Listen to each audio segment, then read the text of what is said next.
Mga Kapadadyon Vlogs, another day is another vlogs. Bilang isang OFW, pangarap din natin na magkaroon ng ekstrang pagkakakitaan. At bahagi ko sa inyo ang aking munting pagkakakitaan. Una sa lahat, unahan, hindi ito para inggitin kayo, kundi para narito sa mga nagbabalak din na magpapatayo ng apartment. Oo, tama ang narinig nyo. Magpapatayo tayo ngayon ng maliit na apartment.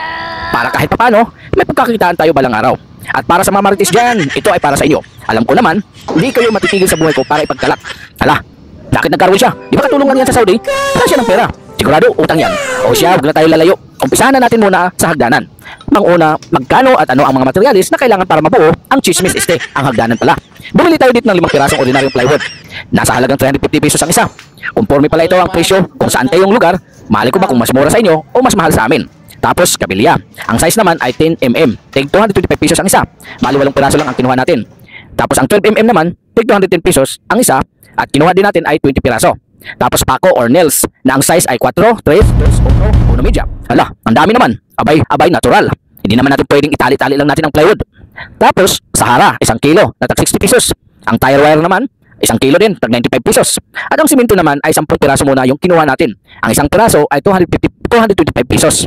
At ang buhangin naman, pwede na rin yung maghukay tayo sa kapitbahay para makatipid. Abay, syempre, bumili tayo ng isang elf. At ang pinakamadugo dito ay ang labor. Dahil sa bawat pag-iri ng bata, may presyo.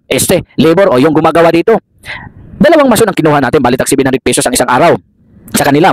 Tapos ang helper, 500 pesos din ang isang araw. Bali 4 na araw ito bago nabuo ang hagdanan natin. Sa makatuwid, ang kabuuang nagastos natin ay nasa 23,000 pesos. At pagkatapos nito, doon naman tayo sa pader at pagbuo at beam.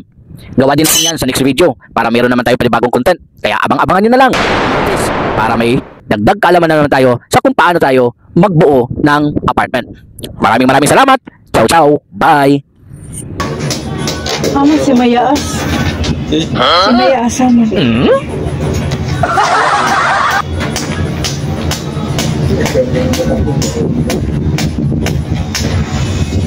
Dili ba dyan ko ano ni may bakos? Awi, baybag?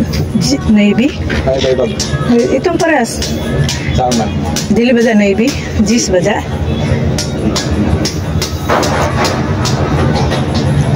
Harap tayo saan? Sugo ako na lang bakala. Yahoo!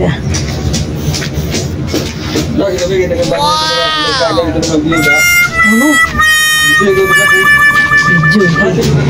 Hindi na kamahalin. Oh no!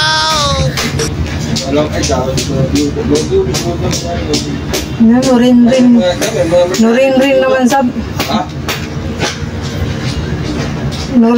naman sab ni.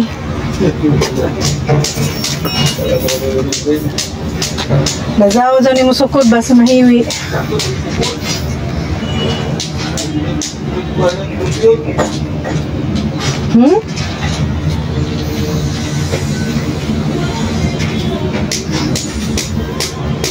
Hari ko, sangit na.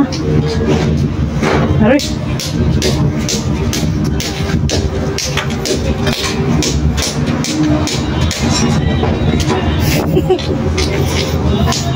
Si Estudianting Blues.